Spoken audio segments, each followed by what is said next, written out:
বৃষ্টির দিন মানেই বাচ্চাদের মনে খিচুড়ি পাঁপড় ভাজা খাওয়ার জন্য এক আনন্দ লেগে যায়।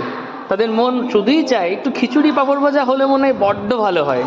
তাই তো আমাদের স্কুলে আজকে আমরা ভাবলাম এই বৃষ্টির দিনে আমরা একটু ওদের জন্য একটু খিচুড়ির ব্যবস্থা করি। তাই সকাল থেকে তোড়জোড় শুরু, ওই যে রান্নাঘরে খিচুড়ি হচ্ছে, আর তার সঙ্গে কিন্তু পাঁপড় ভাজার আয়োজনও করা হয়েছিল। বাচ্চাদের সে আর আনন্দের শেষ নেই, যা গন্ধ বেরোচ্ছিল, বাচ্চারা তো যেন আর ক্লাসই করতে পারছিল না।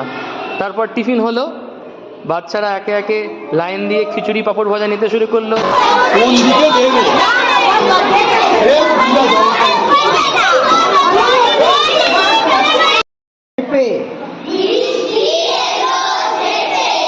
খেলা তখন খাওয়া শেষে আবার পড়তে বসা। এভাবেই আনন্দের মধ্যে দিয়ে কাটলো আজকের সারা দিনটা।